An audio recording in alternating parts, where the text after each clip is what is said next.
आज के मुख्य समाचार। भारत की पाकिस्तान पर बड़ी जीत। व्यास आरती में उप मुख्यमंत्री मुकेश अग्निहोत्री ने लिया हिस्सा। 108 एवं 102 एम्बुलेंस कर्मियों की प्रदेश व्यापी हड़ताल। ऊना में दाखिले की उम्र को लेकर शिक्षा व्यवस्था सख्त। सर्वदलीय बैठक के बाद मीडिया से रूबरू हुए कुलदीप सिंह पठानिया।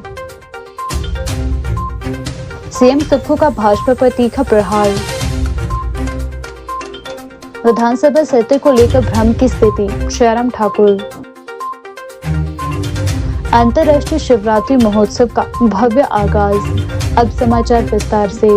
T20 विश्व कप 2026 में भारत और पाकिस्तान के बीच खेले गए बहुप्रतीक्षित मुकाबले ने एक बार फिर खेल प्रेमियों को रोमांच, भावनाओं और गर्व से भर दिया। रविवार को कोलंबो के आर प्रेमदासा स्टेडियम में हुई इस हाई वोल्टेज मैच में भारतीय टीम ने शानदार प्रदर्शन करते हुए पाकिस्तान को 61 रनों से हराकर टूर्नामेंट में लगातार तीसरी जीत दर्ज की और सुपर 8 चरण में अपनी जगह पक्की कर ली। इस जीत के बाद देश भर में खुशी की लहर दौड़ गई। वहीं हिमाचल प्रदेश के ऊना जिले के डंगोली क्षेत्र में भी जश्न का माहौल देखने को मिला, जहां लोगों ने पटाखे जलाकर और मिठाइयां बांटकर जीत का उत्सव मनाया। मैच की शुरुआत में टॉस जीतकर पाकिस्तान ने भारत को पहले बल्लेबाजी का न्योता दिया। शुरुआती ओवरों में भारत ने संभल कर खेलते हुए पारी को स्थिरता देने की कोशिश की, लेकिन असली चमक युवा बल्लेबाज ईशान किशन की शानदार अर्धशतकीय पारी से देखने को मिली। उन्होंने आक्रामक अंदाज में बल्लेबाजी करते हुए मैदान के चारों ओर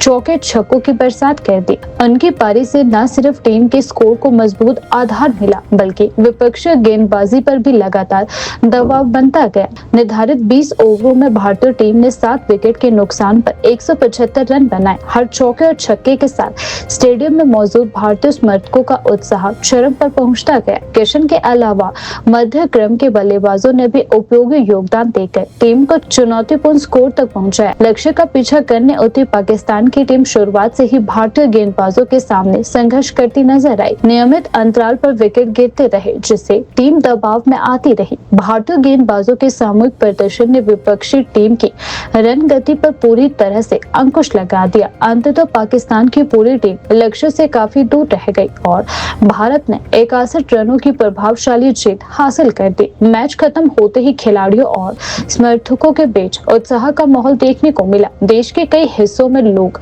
सड़कों पर निकल आए, ढोल नगाड़ों के साथ जीत का जश्न मनाया गया और सोशल मीडिया पर भी बधाइयां लगी रही। ऊना के डंगोली क्षेत्र में भी लोगों ने देर रात तक जश्न मनाया। युवाओं ने तिरंगा लहराते हुए टीम का जीत का स्वागत किया और मिठाइयां बांटी। स्थानीय लोगों का कहना है कि भारत पाकिस्तान मुकाबला सिर्फ एक मैच नहीं, बल्कि भावनाओं से जुड़ा अवसर होता है और इस जीत से पूरे देश का मनोबल बढ़ाया है। टीम की इस लगातार तीसरी जीत से टूर्नामेंट में भारत की स्थिति और मजबूत हो गई है।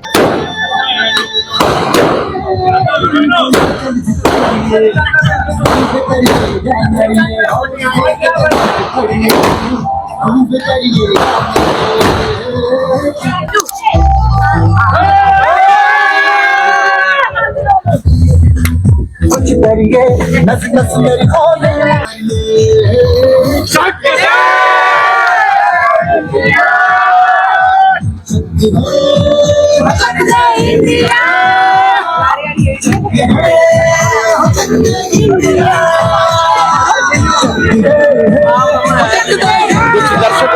बहुत बढ़िया हुआ। इनको ऐसे हराना चाहिए। हमें पहले ही पता था कि इंडिया जीतेगा।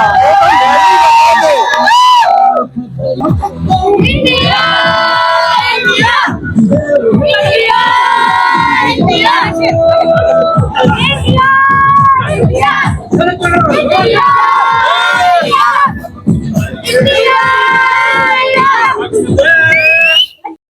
हिमाचल प्रदेश विधानसभा के सत्र के पहले दिन सर्वदलीय बैठक के बाद मीडिया से बातचीत में विधानसभा अध्यक्ष कुलदीप सिंह पठानिया ने कहा कि नियम 102 के तहत राजस्व घाटा अनुदान आरडीजी के मुद्दे को बैठक में उठाए जाने की मांग रखी गई है। अभिभाषण के बाद केंद्र द्वारा आरडीजी बंद किए जाने के मुद्दे पे सत्ता पक्ष ने चर्चा कराने का प्रस्ताव दे दिया है। विधानसभा सचिवालय ने नियम 102 के तहत इस प्रस्ताव को पहले दिन की कार्यसूची में शामिल कर लिया है। इसे लेकर सदन में तीखी बहस और हंगामे के आसार भी जताए जा रहे हैं। सत्ता पक्ष इस मुद्दे पर विपक्ष को घेरने की तैयारी में है, जबकि विपक्षी दल भी आक्रामक रूप अपनाने की रणनीति बना रही है। रणनीति तय करने के लिए दोनों पक्षों ने सोमवार को सत्र शुरू होने से पहले विधायक दलों की बैठक बुलाई।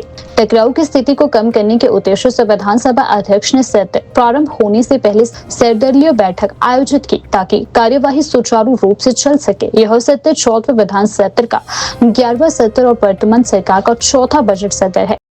और अभी जो रिजर्वेशन है सिर्फ एक इशू के ऊपर है, रेवेन्यू डेफिसिट ग्रांट जो है उस पर जो प्रस्ताव है सरकार का, उसके पर चर्चा सब्सिक्वेंट हो। तो वैसे तो ऐसा प्रेसिडेंट पहले भी रहा है। कोविड कॉल में भी जो है जो अर्जेंट बिजनेस था वो ट्रांजैक्ट हुआ। मतलब पहले भी ऐसा प्रेसिडेंट है कि नियमों की परिधि के अंदर जो सरकार जो बिजनेस लाती है नियम 31 के तहत उसको प्रेसिडेंस मिलता है। लेकिन चूँकि हाउस दोनों सत्ता पक्ष और प्रतिपक्ष की राय से चलता है, तो जो प्रतिपक्ष की जो राय है उन्होंने ये अपनी रिजर्वेशंस रखी हैं इसके ऊपर। तो अभी इसके ऊपर फाइनल निर्णय तो कोई हुआ नहीं है। लेकिन जो लिस्टेड बिजनेस है तो चलेगा अनलेस अगर कोई चेंज आएगी तो हाउस के अंदर सबको जानकारी मिल जाएगी। नहीं, ये ऐसी परंपरा है। लेकिन बीच में ऐसी परंपरा जो है 2020 में भी कोविड कॉल में राज्यपाल महोदय से अभिभाषण पर मोशन ऑफ थैंक्स बाद में आया था। उसमें लेजिस्लेटिव बिजनेस जो है पहले प्रेसिडेंस लिया गया था, उसमें बिल भी पास हुए थे और भी जो काम था विधानसभा ने किया, फिर मोशन ऑफ थैंक्स बाद में आया था। तो ऐसे प्रेसिडेंट्स हैं कि motion of thanks can be taken up after the business which is listed for the day, क्योंकि नियम 31 ये बोलता है कि जो गवर्नमेंट का जो बिजनेस है उसमें प्रेसिडेंस मिलेगी। लेकिन मैंने जैसे कहा कि हाउस जो है दोनों जो हमारे दल हैं उनकी आम सहमति से चलता है, चले तो अच्छा लगता है। तो जहां उनका डिफरेंस ओपिनियन है उसको हमने अंदर चर्चा में तो लाया है। सर्वदलीय बैठक के ऊपर बात हुई है। अभी कुछ विषय हैं जिनके ऊपर अभी पार्लियामेंट्री अफेयर मिनिस्टर को मुख्यमंत्री जी से बात करनी है, और जो भी बात करने के बाद जो निर्णय होगा वो हाउस के अंदर आपके समक्ष आ जाएगा। धन्यवाद। Thank you. मंडी हिमाचल प्रदेश की सांस्कृतिक राजधानी मानी जाने वाली छोटी काशी मंडी में सोमवार को आस्था, परंपरा और उल्लास का अद्भुत संगम देखने को मिला। सोने चांदी से जड़ित रथों में सवार देवी देवताओं के मंडी पहुंचने के साथ ही पूरा शहर बम बम बोले और हर हर महादेव के जयकारों से गूंज उठा। उत्सव का शुभारंभ माधोराय मंदिर में पूजा अर्चना से हुआ। ऐतिहासिक सेरी मंच से लेकर पड्डल मैदान तक हर ओर लोगों की भीड़ दिखाई दी। ढोल नगाड़ों, करनाल और नरसिंहों की गूंज के बीच पारंपरिक वेशभूषा में देव प्रतिनिधियों के नृत्य ने माहौल को अलौकिक बना दिया। शहरों से लेकर इमारतों की छतों तक श्रद्धालुओं की मौजूदगी रही। स्थानीय महिलाओं ने पुष्प वर्षा कर देव रथों का स्वागत किया। देवलू देव धुनों पर नाचते नजर आए। मान्यता है कि मंडी शिवरात्रि की शुरुआत माधोराय की अनुमति और उपस्थिति के बिना अधूरी मानी जाती है। ऐसी परंपरा के तहत पालकी के आगे विभिन्न क्षेत्रों से आए देवी देवताओं के रथ और निशान चलते रहे। युवाओं ने इस ऐतिहासिक क्षण को कैमरों में कैद करने का उत्साह दिखाया। वहीं बुजुर्ग श्रद्धा से भावुक नजर आए। यह महोत्सव केवल धार्मिक आयोजन नहीं बल्कि मंडी की सांस्कृतिक पहचान का प्रतीक है। 7 दिनों तक चलने वाले इस उत्सव में पड्डल मैदान में सांस्कृतिक कार्यक्रम, खेल प्रतियोगिताएं एवं व्यापारिक गतिविधियां आयोजित होगी, जिससे पूरे शहर में उत्सव का माहौल बना रहेगा।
हिमाचल प्रदेश में बजट सत्र से पहले राजनीतिक माहौल और गर्माता नजर आ रहा है। मुख्यमंत्री सुखविंदर सिंह सुक्खू ने भारतीय जनता पार्टी पर तीखा हमला बोलते हुए कहा कि भाजपा को पहले सार्वजनिक रूप से स्पष्ट करना चाहिए कि क्या वह प्रदेश के हक में है या नहीं। मुख्यमंत्री ने कहा कि विशेष परिस्थितियों वाले राज्य के लिए आर्थिक मुद्दों को राजनीति से ऊपर रखना चाहिए। उन्होंने आरोप लगाया कि केंद्र से जुड़े वित्तीय मामलों पर भाजपा का रुख स्पष्ट नहीं है और पार्टी इस समय गुटबाजी से जूझ रही है। सुक्खू ने कहा कि भाजपा कई गुटों में बटी हुई है, जिसके कारण वो एकजुट होकर प्रदेश के हितों की आवाज नहीं उठा पा रही है और प्रभावी विपक्ष की भूमिका निभाने में विफल हो रही है। राजस्व घाटा अनुदान, आरडीजी और प्रदेश की आर्थिक स्थिति पर मुख्यमंत्री ने दोहराया कि यह मुद्दा हिमाचल के भविष्य से जुड़ा हुआ है। उन्होंने विपक्ष से स्पष्ट रचनात्मक सहयोग की अपेक्षा जताते हुए कहा कि परंपराओं का हवाला देकर चर्चा को भटकाने के बजाय प्रदेश के हित में सार्थक संवाद होना चाहिए।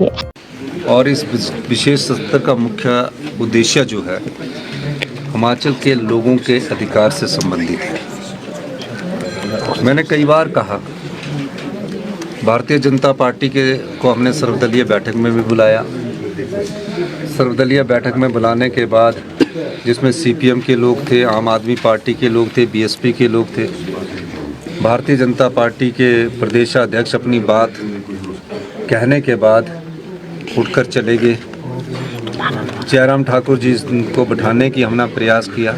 उन्होंने कहा कि हम विधानसभा में बोलेंगे और अच्छी बात है कि वो विधानसभा में ये जो सत्र सिर्फ हिमाचल के लोगों के अधिकार का सत्र बुलाया गया है, जिसमें आरडीजी पर विशेष चर्चा होगी। आरडीजी का मतलब क्या है? भारतीय जनता पार्टी क्या आरडीजी के पक्ष में है या पक्ष में नहीं है? ये स्थिति तो स्पष्ट करे। ये आंकड़े गिनाने लग जाते हैं और आंकड़े गिनाने का मतलब ये नहीं है। मैंने कई बार कहा है कि सरकारें आती है, सरकारें चली जाती है, मुख्यमंत्री आते हैं, मंत्री आते हैं और मंत्री हर 5 साल बाद जनता की अदालत में जाते हैं और जनता चाहे तो उन्हें दोबारा भेज सकती है। लेकिन जहां प्रदेश के अधिकार की बात हो वहाँ विपक्षी पार्टी किस कन्फ्यूजन में है, मुझे ये समझ नहीं आ रहा। आपकी आंखों के सामने ये नज़र आ रहा है कि प्रत्येक वर्ष 10,000 करोड़ रुपया आपका जेब से काट दिया गया है, जो पिछले सालों से हर साल मिलता रहा था। जब जयराम जी मुख्यमंत्री थे तब भी 8 से 10,000 करोड़ रुपया जयराम जी को मिलता आया और उनको आरडीजी के रूप में 54,000 करोड़ रुपया मिला। अब वो काट दिया गया है, जबकि हमें सिर्फ 17,000 करोड़ रुपया आरडीजी के रूप में मिला है। अब जो ये 2026 से 31 का वित्त वर्ष 16वें वित्त आयोग ने रिकमेंडेशन दी है, वो आरडीजी से संबंधित रिकमेंडेशन दी है। हमारी लड़ाई आरडीजी से लोगों के अधिकार की लड़ाई है, हम उसको लड़ने के लिए आए। हम चाहेंगे उसमें अपने विचार खुलकर रखें और ये बताएं कि क्या वो देश के प्रधानमंत्री के पास जाने को तैयार है। अगर वो जाने को तैयार है, हम उनके नेतृत्व में जाने को तैयार है। मैंने कई बार बोला कि मैं मुख्यमंत्री के तौर पर नहीं, हिमाचल के एक आम नागरिक के जनता के तौर पर उनके साथ जाने को तैयार है। हमारे साथ जाने को तैयार नहीं है तो देश के प्रधानमंत्री के साथ अपने विधायक दल को, भारतीय जनता अपने विधायक दल को लेकर प्रधानमंत्री जी के पास जाइए, ये मैं कहना चाहता हूँ। लेकिन बार बार राजनीतिक रूप से आरोप प्रत्यारोप लगाकर लोगों का भला नहीं होने वाला। सोशल मीडिया पर राजनीतिक रोटियां सेककर लोगों का भला नहीं होने वाला। ये लोगों का अधिकार है, सरकार इस अधिकार की लड़ाई लड़ेगी, कांग्रेस पार्टी इस अधिकार की लड़ाई लड़ेगी। दूसरा, मैं एक और बात कहना चाहता हूँ। अनुराग ठाकुर केंद्रीय वित्त मंत्री रहे हैं, उन्होंने पिछले कल एक बयान दिया, स्टाइल में बयान दे रहे हैं आजकल। जब वो मंत्री भी रहे तो उन्हें इनसे पूछना चाहिए कि कब आरडीजी को बंद करने के बारे में बोला गया। मैं 4 बार वित्त मंत्री जी से मिला हूं, उनमें 4 बार भी मैंने उनसे कहा कि ये टेपरिंग नहीं होनी चाहिए, उन्होंने भी हमें कोई सिग्नल नहीं दिया। और कहा कि 20 साल पहले बोल दिया। आरडीजी बंद ही नहीं कर सकते क्योंकि वो आर्टिकल 275/1 के तहत अधिकार दिया गया है। और अभी जो 16वें वित्त आयोग ने रिकमेंडेशन ले की है पार्लियामेंट में, जो पैरामीटर्स 16वें वित्त आयोग और 15वें वित्त आयोग रखते हैं उसमें लिखा जाता है एक्सेप्टेड, रिजेक्टेड। आरडीजी के मामले में लिखा नोटेड। तो 16वें वित्त आयोग का किताब ही पढ़ लेते वित्त मंत्री जी, पूर्व वित्त मंत्री जी। और ये कहना कि आप हमारे साथ चलिए वित्त मंत्रालय में टैक्सीज का हम रिस्ट्रक्चरिंग करेंगे, वो तो सरकार पहले ही कर रही है। जिनको 17,000 करोड़ रुपए आरडीजी मिली, हमने योजनाएं कल्याणकारी लाए, विधवाओं के बच्चों की पढ़ाई की शिक्षा का खर्चा उठाने के लिए हम योजना लाए, अनाथ बच्चों के लिए योजना लाए, दिव्यांगों के लिए योजना लाए, कम आरडीजी के बाद भी। और जो रिस्ट्रक्चरिंग की बात अनुराग ठाकुर जी कह रहे हैं वो हमारी सरकार कर रही है, उसमें नहीं है हमारे को आपकी जरूरत। तो आप अपने आप भी जाकर प्रदेश के हित में बात कर सकते हैं, आप अपने आप भी जा सकते हैं, उसमें कोई किसी की डेपुटेशन की जरूरत नहीं हो, तो ऑलरेडी रिस्ट्रक्चरिंग कर रहे हैं। आप ही मुझे ये बताइए, आप 4 सांसद चुनकर गए हैं, आप 4 सांसद ये बताइए कि आप आरडीजी के मामले में प्रधानमंत्री से कब मिलेंगे? अधिकार की लड़ाई लड़िए आप अधिकार की लड़ाई लड़ेंगे, मैं आपको हम सब लोग आपका धन्यवाद करेंगे। 3 राज्यसभा और 3 राज्यसभा है, आके यहाँ बयान देना अधिकार लड़ाई लड़ना नहीं है, वो हमारी सरकार का विरोध करना वो करते रहिए, मुझे स्वीकार है वो विरोध, मेरे खिलाफ जो करना करते रहिए।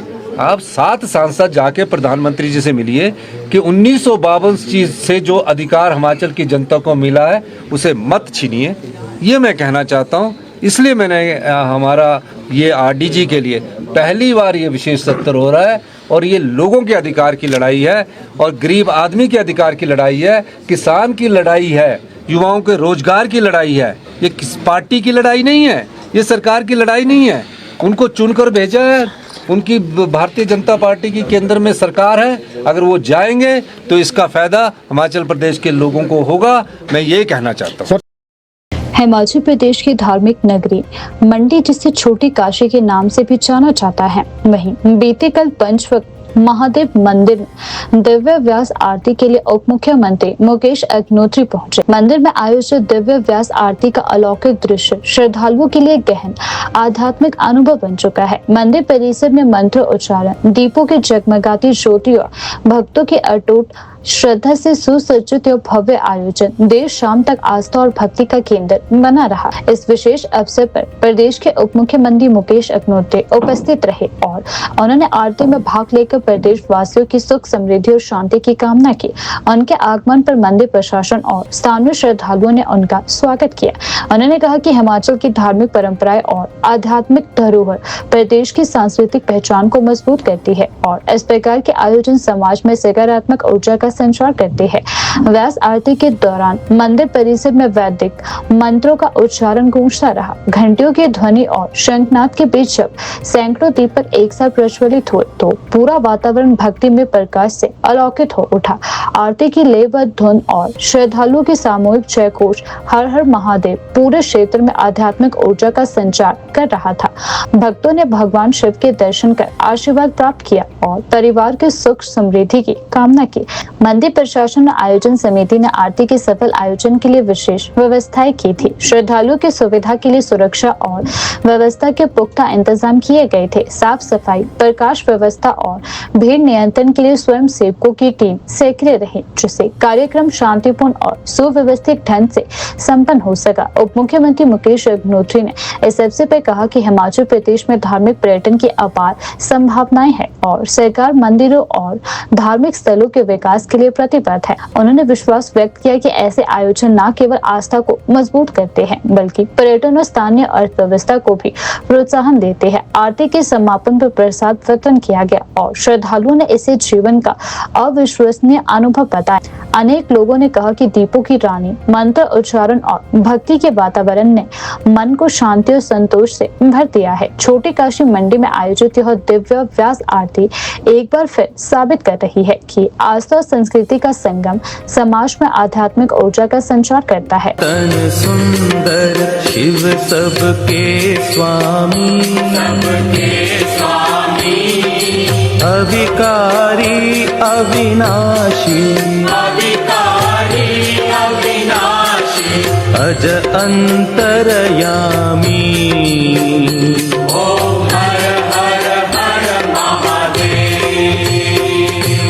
आदि अनंत अनामय अकल कलाधारी शिव अकल कलाधारी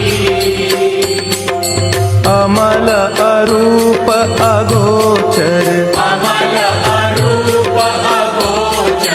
अविचल अघहारी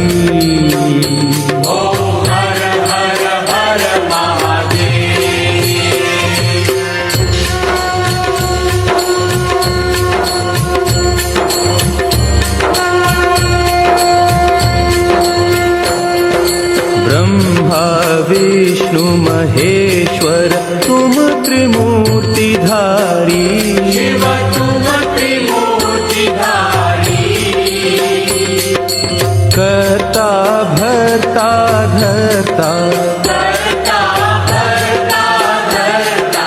तुम ही संहारी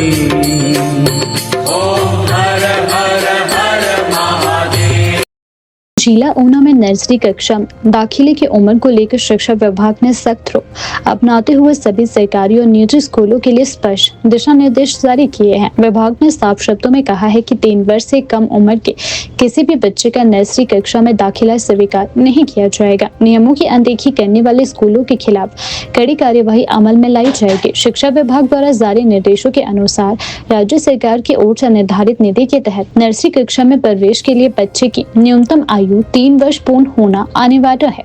इसके बावजूद जिले के कुछ निजी स्कूलों में निर्धारित उम्र से कम बच्चों का दाखिला किए जाने की लगातार शिकायतें मिल रही थी, जिस पर विभाग ने कड़ा संज्ञान लिया है। विभाग ने सभी स्कूल प्रबंधन को चेतावनी दी है कि यदि आगामी शैक्षणिक सत्र के दौरान जांच में यह पाया गया कि नियमों का उल्लंघन किया गया है तो संबंधित स्कूल की मान्यता पर भी सवाल उठ सकते हैं। इसके साथ ही स्कूलों के दाखिला रिकॉर्ड की गहन जांच की जाएगी ताकि किसी भी प्रकार की अनियमितताओं को रोका जा सके। शिक्षा विभाग ने अभिभावकों से भी अपील की है कि वे जल्दबाजी में अपने बच्चों का कम उम्र में नर्सरी में दाखिला न करवाएं। अधिकारियों का कहना है कि कम उम्र में औपचारिक शिक्षा शुरू कराना बच्चों के मानसिक और शारीरिक विकास पर प्रतिकूल प्रभाव डाल सकता है। ऐसे कारण आयु सीमा तय की गई है ताकि बच्चों का सर्वांगीण विकास सुनिश्चित किया जा सके। उपनिदेशक जिला उच्च शिक्षा विभाग अनिल कुमार तख्ती ने बताया कि विभाग को ऐसी शिकायतें मिली है जिसमें कुछ स्कूल 2.5 साल की उम्र के बच्चों को भी नर्सरी में दाखिला दे रही है, जो नियमों के बिल्कुल विपरीत है। उन्होंने स्पष्ट किया कि यदि बच्चे की उम्र 3 वर्ष से कुछ माह भी कम पाई गई तो उसका दाखिला मान्य नहीं किया जाएगा। उन्होंने अभिभावकों से आग्रह किया है कि अपने बच्चों के भविष्य के साथ किसी भी प्रकार का समझौता न करें और शिक्षा विभाग द्वारा निर्धारित नियमों का पूरी तरह पालन करें। साथ ही स्कूल प्रबंधकों को भी यह निर्देश दिए गए हैं कि वे इस नियम के अनुपालन की विशेष जिम्मेदारी निभाएं। शिक्षा विभाग ने स्पष्ट किया कि आगामी शैक्षणिक सत्र के दौरान जिले के सभी सरकारी और निजी स्कूलों में दाखिला प्रक्रिया की निगरानी की जाएगी और नियमों का उल्लंघन पाए जाने पर सख्त कार्यवाही सुनिश्चित की जाएगी। हिमाचल प्रदेश विधानसभा की मौजूदा सत्र की कार्यवाही और स्वरूप को लेकर नेता प्रतिपक्ष जयराम ठाकुर ने गंभीर सवाल उठाए। उन्होंने कहा कि सत्र की प्रगति, बजट प्रस्तुति और कार्यसूची को लेकर व्यापक भ्रम की स्थिति बनी हुई है और परंपरा व नियमों के अनुसार राज्यपाल के अभिभाषण पर पहले चर्चा कराई जानी चाहिए। जयराम ठाकुर ने कहा कि अभी तक यह स्पष्ट नहीं है कि यह सत्र बजट सत्र है या नहीं। यदि यह बजट सत्र है तो बजट कब पेश होगा, इस पर कोई स्पष्टता नहीं है। उन्होंने बताया कि केवल 3 दिनों की अधिसूचना जारी की गई है और विधायकों को यह तक जानकारी नहीं है कि प्रश्नकाल होगा या नहीं तथा जिन मुद्दों पर चर्चा के लिए नोटिस दिए जा रहे हैं वे स्वीकार किए जाएंगे या नहीं। उन्होंने परंपरागत प्रक्रिया का हवाला देते हुए कहा कि राज्यपाल के अभिभाषण के बाद सदन स्थगित होता है और अगले दिन प्रश्नकाल के बाद अभिभाषण पर चर्चा होती है, लेकिन इस पर अभिभाषण के दिन ही सदन को पुनः संचालित कर अन्य वैधानिक कार्य लेने की तैयारी की जा रही है, जो अब तक की परंपराओं के विपरीत है। नेता प्रतिपक्ष ने बताया कि सर्वदलीय बैठक में उन्होंने यह मुद्दा विधानसभा अध्यक्ष और संसदीय कार्य मंत्री के समक्ष उठाया है। उनका कहना है कि विपक्ष किसी प्रस्ताव या संकल्प पर चर्चा के लिए नहीं भाग रहा है, लेकिन राज्यपाल के अभिभाषण पर चर्चा पूरी होने और उसके निष्कर्ष के बाद ही अन्य प्रस्ताव लाए जाने चाहिए। उन्होंने सदन की मर्यादा, परंपरा और नियमों को बनाए रखने पर जोर दिया। ये 11वां सत्र शुरू हो रहा है और अब की बार इस सत्र के शुरू होने के साथ बहुत सारा कंफ्यूजन है, क्योस है। पहले तो इसी बात को लेकर के स्पष्ट नहीं हो पा रहा है कि क्या ये बजट सत्र है। अगर बजट सत्र है तो बजट प्रस्तुत कब होगा। मात्र 3 दिन के सत्र की नोटिफिकेशन अभी तक जारी की गई है, 16, 17, 18। और हिमाचल प्रदेश के इतिहास में शायद पहली बार इस प्रकार से ये स्थिति आई है कि विधायक अभी तक स्पष्ट नहीं हो पा रहे हैं कि हमारे वो प्रश्न देने का इस वक्त जो हमारा शेड्यूल जो जारी होता है उसको हम दे पाएंगे या नहीं दे पाएंगे, प्रश्न पूछ पाएंगे कि नहीं पूछ पाएंगे, प्रश्नकाल होगा या नहीं होगा, नोटिस जिन इश्यूज पर डिस्कशन के लिए देना चाहते हैं वो नोटिस एक्सेप्ट होंगे कि नहीं होंगे। अभी आज की अगर बात कहें तो आज महामहिम राज्यपाल महोदय जी का अभिभाषण होगा और जो परंपरा रही है, जो कन्वेंशन रही है, उसके अनुसार हिमाचल प्रदेश में महामहिम राज्यपाल के अभिभाषण प्रस्तुत होने के बाद हाउस एडजॉर्न होता है और दूसरे दिन फिर सदन की कार्यवाही शुरू होती है। और सदन की कार्यवाही महामहिम राज्यपाल महोदय जी के अभिभाषण के बाद, ठीक है, प्रश्नकाल होता है, लेकिन उसके बाद सीधे अगर चर्चा होती है तो महामहिम राज्यपाल जी के अभिभाषण पर चर्चा होती है। लेकिन अब की बार राज्यपाल जी के अभिभाषण के पश्चात आज ही हाउस को रीअसेंबल करने के लिए कहा गया है। ऑब्जेक्शंस होंगी वो भी आज ही होंगी। उसके बाद कुछ विधायी कार्य वो भी आज करेंगे और उसके बाद पार्लियामेंट्री अफेयर मिनिस्टर की ओर से एक प्रस्ताव जो है वो विधानसभा के अंदर लाया जाएगा। मैंने अभी जो बैठक थी, जो सर्वदलीय बैठक थी, जो स्पीकर साहब ने बुलाई थी, मैंने उनके समक्ष और पार्लियामेंट्री अफेयर मिनिस्टर के सामने सारी बात को रखा कि आप बाकी सारी चीजों को कर लीजिए, लेकिन चर्चा अगर होगी तो राज्यपाल जी के अभिभाषण के ऊपर ही होनी चाहिए। ये कन्वेंशन भी बोलती है, ये रूल्स भी बोलते हैं। लेकिन वो आमदा हुए पड़े हैं कि रेजोल्यूशन होगा और रेजोल्यूशन होगा तो उस पर चर्चा करने के लिए भी उनका मन नहीं है और सीधा उसको प्रस्ताव को पारित करना है। हम बिना चर्चा के तो सवाल ही पैदा नहीं होता। तो इसलिए हमने कहा कि आप मुख्यमंत्री जी के साथ जाकर के पुनः बैठ लीजिए और बड़ा विपक्ष का सभी सदस्यों का मानना है कि सरकार के कहने पर सदन के मर्यादा, हाउस के जो हमारा जो कन्वेंशन है, जो रूल्स है, उनको तार तार होने नहीं दिया जाएगा। हम बड़ी साफ बात कह रहे हैं, हर तरह की चर्चा करने के लिए विपक्ष तैयार है और जो रेजोल्यूशन आज लाने की कोशिश कर रहे हैं 102 में, उस रेजोल्यूशन के बारे में हमारा विरोध नहीं है, लेकिन हम कह रहे हैं कि राज्यपाल जी के अभिभाषण पर चर्चा पहले हो, चर्चा होने के बाद उसका जवाब, उसको कंक्लूड करने के बाद उस पर चर्चा, अगर उस प्रस्ताव को लाना है तो उस पर बाद में प्रस्ताव लाया जा सकता है, उस पर चर्चा की जा सकती है। लेकिन इस प्रकार से कभी आज तक हिमाचल प्रदेश के विधानसभा के अंदर नहीं हुआ है, जो अभी करने के लिए प्रयत्न किया जा रहा है और इस पर हमने अपना ऐतराज जाहिर किया है। हम सदन के अंदर भी इस बात को कहेंगे। हमने ऑल पार्टी मीटिंग में जो अभी बुलाई थी उस पर अपनी बात रख दी है कि इस पर पुनः विचार करिए। हमारा विधायक दल एक मत है कि महामहिम राज्यपाल जी के अभिभाषण पर जब तक चर्चा समाप्त नहीं होती तब तक बीच में और कोई चर्चा नहीं होनी चाहिए। सर, लेकिन विधानसभा अध्यक्ष ने सर्वदलीय बैठक के बाद बिल्कुल साफ तौर पर इस बात को कहा है कि इस तरह के प्रेसिडेंट इससे पहले भी रहे हैं और वोट ऑफ थैंक्स से पहले अगर कोई आवश्यक इस तरह का स्टेट और उसमें आता है तो चर्चा की जाती है। बहुत रेयर है, रेयरेस्ट केसेस में है। एक बार हाउस शट डाउन किया गया था, वो सिर्फ एक ही सूरत में किया था जब कोविड चला था, और वो भी विपक्ष की सहमति से किया था। आज से पहले कोई इस प्रकार के उदाहरण हमने भी सारा देख लिया है। अगर वो कर रहे हैं तो गलत कर मतलब बता रहे हैं तो वो उचित नहीं है, एक तरफा नहीं है, क्योंकि मुझे लगता है कि अध्यक्ष को सरकार दबाव में रखना चाह रही है, दबाव में एक तरह का वो अपने इसका इस्तेमाल करना चाह रहे हैं। और जब अंदर मैंने बात की, चौधरी साहब साथ में थे, सबके सब इस बात से सहमत है कि जो हो रहा है ठीक नहीं हो रहा है, गलत। सर, राज्यपाल अभिभाषण के लिए इस तरह का मतलब विधानसभा सत्र के अंदर जो परिस्थितियां पैदा हो जाएंगी, गरिमा और उसके लिहाज से जिस तरह से कहा जाता है, तत्कालीन कल्याण सिंह जब राज्यपाल रहे थे इस तरह की परिस्थितियां हुई थी, आपको लगता है उसी तरफ आगे बढ़ना की तरफ आगे बढ़े? मैं उन सारी चीज़ों पर अभी कोई टिप्पणी नहीं करना चाहता हूँ। फिलहाल तो मैंने आज जो हाउस में जो बिजनेस जो लिस्ट किया है उस पर ही जो बातचीत कहनी थी वो कही है, और हमने अपना मत बड़ा स्पष्ट कर दिया है कि इस प्रकार से नहीं। और दूसरी बात, सबसे बड़ी बात है कि नीचे एक मैसेज, एक संदेश इस प्रकार का हो रहा है कि अफरा तफरी का एक माहौल खड़ा हो गया, यानी कि एक तरह का असमंजस की स्थिति बनी हुई।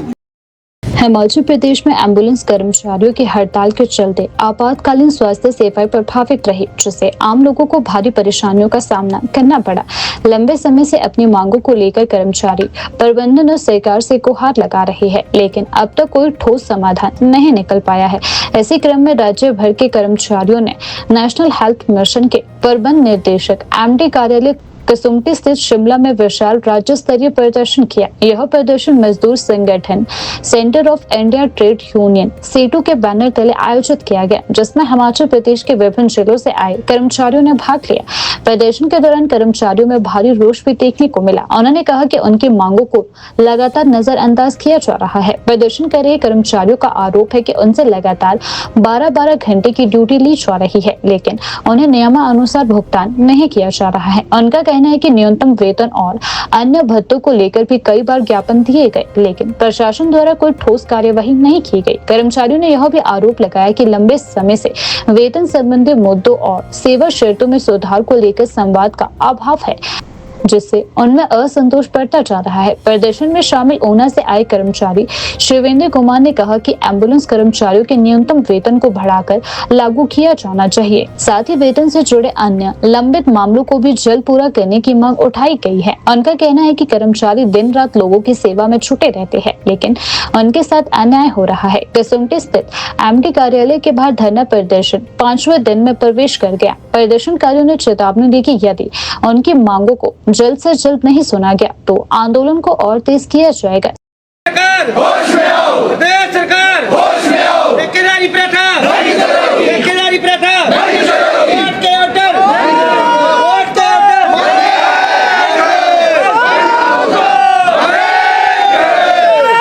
नहीं चलेगा, नहीं चलेगा, नहीं चलेगा, नहीं चलेगा, नहीं चलेगा, नहीं चलेगा, मुर्दाबाद, मुर्दाबाद, मुर्दाबाद, मुर्दाबाद, मुर्दाबाद, मुर्दाबाद, मुर्दाबाद, हल्लाबाद, हल्लाबाद, हल्लाबाद, हल्लाबाद, मार साथिया हल्लाबाद, हल्लाबाद, हल्लाबाद, हल्लाबाद, हल्लाबाद, हल्लाबाद, हल्लाबाद, हल्लाबाद, हल्लाबाद, प्रदेश सरकार होश में आओ,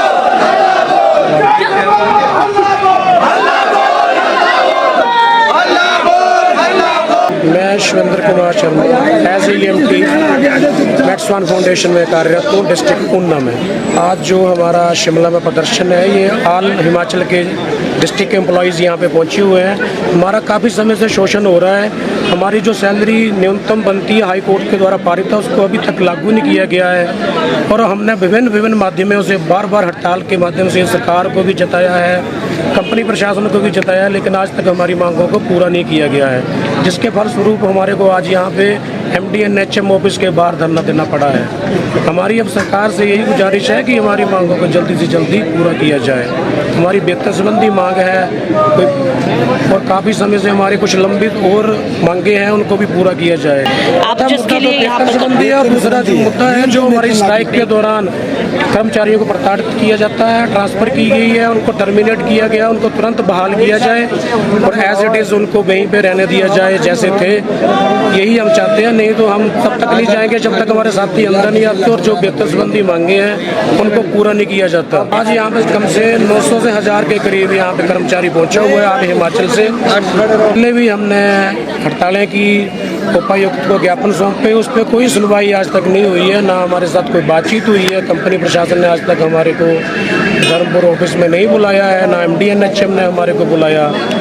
और हम अब प्रदेश सरकार से गुहार लगा रहे हो, MD&HM ऑफिस में फिर पहुंचे हैं कि एक बार हमारी बात को सुना जाए, नहीं तो आने वाले समय में और इससे भी बड़ा प्रदर्शन हो सकता है, जिससे हिमाचल की जनता को भी नुकसान होगा, जिसकी जिम्मेवार मैट्सवान कंपनी, MD&HM प्रशासन और हिमाचल प्रदेश सरकार होगी। ऐसे है कि जो हमारे कर्मचारी हैं वो तो एम्बुलेंस कोई भी नहीं चला रहा है। अब सरकार ने कोई व्यवस्था वैकल्पिक की होगी तो उसके अनुसार चल रहा होगा, उसकी हमारी को जानकारी नहीं है। लेकिन हमारे जो कर्मचारी हैं वो कोई भी एम्बुलेंस नहीं चला रहा है। गोद में क्या शिफा है तो किसी को पता नहीं है, क्या होना है क्या नहीं होना, लेकिन उम्मीद यही है कि सरकार हमारी कर्मचारियों की आवाज़ को सुनेगी और जो हमारे मुद्दे हैं उनको जल्दी से जल्दी हल करवाएगी। क्योंकि हमारा जो परिवार का पालन पोषण है 11,700 रुपये में नहीं हो रहा है, क्योंकि 2022 से लेके आज तक हमारा 11,745 रुपये से 1 रुपया भी नहीं बढ़ा है। आप बताओ 12 घंटे की ड्यूटी के दौरान कैसे परिवार का पालन पोषण होगा। इतनी महंगाई बढ़ रही है लेकिन हमारा वेतन नहीं बढ़ रहा है। अभी सरकार को भी सोचना चाहिए कि आपके कर्मचारी हैं, आपके हिमाचल के कर्मचारी हैं, लेकिन फिर भी आप हमारी सुनवाई नहीं कर रहे हैं। तो हमारी तो यही उम्मीद है कि आज कुछ ना कुछ हल निकले और हमारे को राहत मिले। सरकार से तो चलो जो अभी वित्तीय स्थितियाँ चली हुई हैं उसका तो सबको पता है, लेकिन जो पहले से सरकार कंपनी प्रशासन को देती है कम से कम उस वेतन को तो सही करवाए फिलहाल के लिए। क्योंकि ये तो कहीं भी नहीं लिखा है कि 2022 में जो सैलरी दे रहे थे 2026 चल पड़ा और 1 रुपया भी नहीं बढ़ा। ऐसा तो कभी नहीं होगा। ये उसी वेतन, उसी जो पैसा सरकार देती है उसी पे कंपनी आज तक काम कर रही है। क्योंकि हर सेक्टर में सैलरी हर साल इंक्रीज होती है 5-10% जो भी पॉलिसी होती है उसके अनुसार, लेकिन हमारी आज तक 1 भी रुपया नहीं बढ़ा। और आपको मैं बता दूं आज 45 दिन होने के करीब है और हमारे कर्मचारियों को सैलरी नहीं मिली है, जिसके लिए कंपनी ही कहीं ना कहीं जिम्मेवार है। हमने 14 दिन पहले हमारा हड़ताल का 5वां दिन चला हुआ है। 4 दिन हमने जिला स्तर पे ये स्ट्राइक की थी और 5वें दिन हमने स्टेट लेवल पे स्ट्राइक की हुई है। सारे के सारे कर्मचारी यहाँ पे पहुँचे हुए हैं और ये मानसिक रूप से बहुत प्रताड़ित हैं। और आने वाले समय में इनके साथ कुछ भी होता है या इनके परिवार के साथ तो इसके लिए मैट्सवान कंपनी, हिमाचल सरकार और MD&HM प्रशासन जिम्मेवार होगा, क्योंकि आने वाले समय में कुछ भी स्टेप उठा सकते हैं। ये कोर्ट के भी ऑर्डर नहीं लागू, कोर्ट के हाई कोर्ट के ऑर्डर भी अभी तक लागू नहीं कर पा रहे, जो 2022 से हमारे पक्ष में आए थे उनकी भी उल्लंघना बार बार हो रही है। और हमने बार बार कई माध्यमों से जताया है कि इनको इम्प्लीमेंट करवाया जाए। अब तो सरकार से ही उम्मीद है कि कुछ ना कुछ तो हमारे लिए करें और राहत दे हमारे